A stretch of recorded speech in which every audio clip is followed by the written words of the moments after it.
Welcome back to our channel. On this episode of our AP Gov series, we will be discussing the case of Brown versus the Board of Education. Now let's start with some context. In 1954, there was a young girl named Linda Brown. Linda was a third grader and would walk a mile every day just to get to her all-black school. In the 1950s, Kansas state law allowed separate race educational facilities.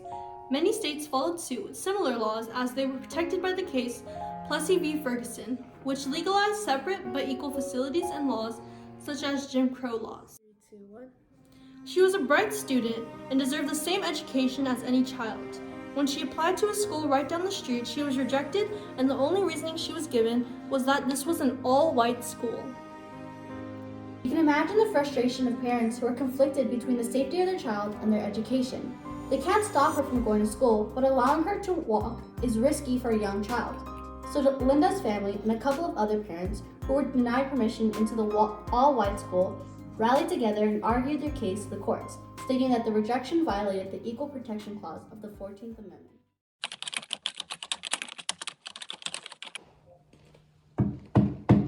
We are gathered here today to review the issue debated upon between the Brown family and the Board of Education of Kansas. Our main issue is as follows. Does the segregation of public schools based on race violate the Equal Protection Clause of the 14th Amendment? Defendant and plaintiff, please introduce. I am Harold R. Fatzer, and today I will be representing Kansas's Board of Education. My name is Oliver Brown, the father of Linda Brown, who gathers us here today due to her denial of rightful admissions into Center Elementary, an all-white public school.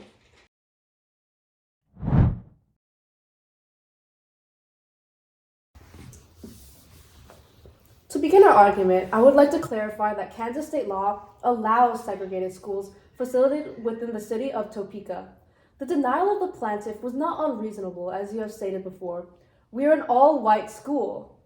Now, one may question the legality or legitimacy of this state law. However, in 1896 case of Plessy versus Ferguson, separate but equal, facilities were affirmed despite the passage of the 14th Amendment. As the precedent of the state stands, Kansas state law is by all means constitutional, and if this is true, segregation is therefore legal. No state shall deny to any person within its jurisdiction the equal protection of its laws. To put it into simpler words, no discrimination of any kind nor cultivation of inequality under the Constitution will be tolerated. All Supreme Court case decisions must uphold the Constitution and its amendments. This would mean, in the case of Plessy v. Ferguson, goes against our Constitution. Segregation cultivates unfair differences in education that can vary by race. It creates a resource gap between those who have access and those who do not, cultivating an inherently unequal environment. Fellow jury and judges, on what grounds could we ever consider this to be aligned with our constitutional values of equality? I'd like to ask Mr. Brown, why did you enroll your daughter Linda to Sooner Elementary? Hello, my name is Oliver Brown. My two younger daughters, Linda and Cheryl, walked through the hazardous Rock Island Railroad searchyard just to get to the only bus stop that would take them to their school. Their school amenities were outdated and lacked the varieties of books that all white schools like Center Elementary did. Monroe was an all-black elementary school for children like Linda. We were never comfortable with our children walking all by themselves at such a young age. We had enough. Our daughters deserve the same shot and the same education as any other kid. So we applied for Center Elementary and hoped for the best. Let me clarify. We're not frustrated at her rejection, just the attitude and reasoning behind it. When we requested a reason for the rejection, we were met with the disheartening words, "This school is only for white children." Thank you, sir, for your testimony. As we can understand, Linda's rejection was not based upon her merit nor her character as a person, but simply the color of her skin.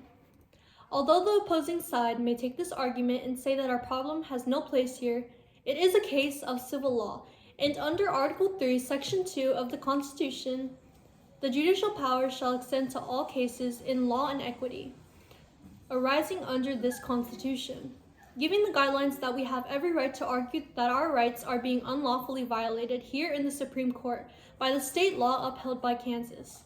Thank you, and this will conclude my argument.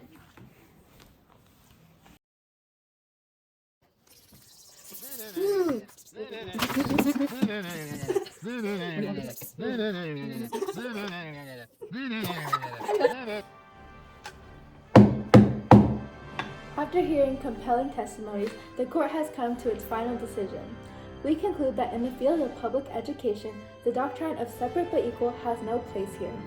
Separate educational facilities are inherently unequal, and we have come to this conclusion with the evidence that it violates the Equal Protection Clause of the 14th Amendment because it not only reinforces inequality, but it also deprives children of education and creates inferiority complexes among one race.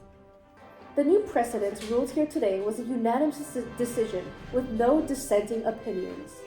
Please put into effect desegregation of our nation's school facilities with all deliberate speed.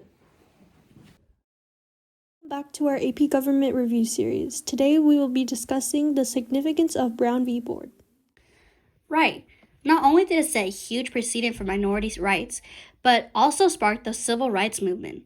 However, the issue with this case is the vague timeline to desegregate school facilities. As the case has stated, to desegregate schools with all deliberate speed. Because of this very vague deadline, segregation continued and a social movement began, the Civil Rights Movement. This was a time when African Americans fought for their freedom and rights. The Civil Rights Movement led to a collection of violent and nonviolent protests, the rise of influential activists like MLK and Malcolm X.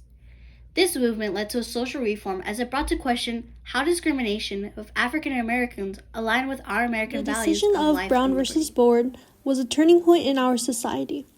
It gave a bigger platform to issues of educational equality and for minorities to protect their civil rights and voices. This case was one step forward towards African Americans and minorities around the world for generations in gaining their civil rights.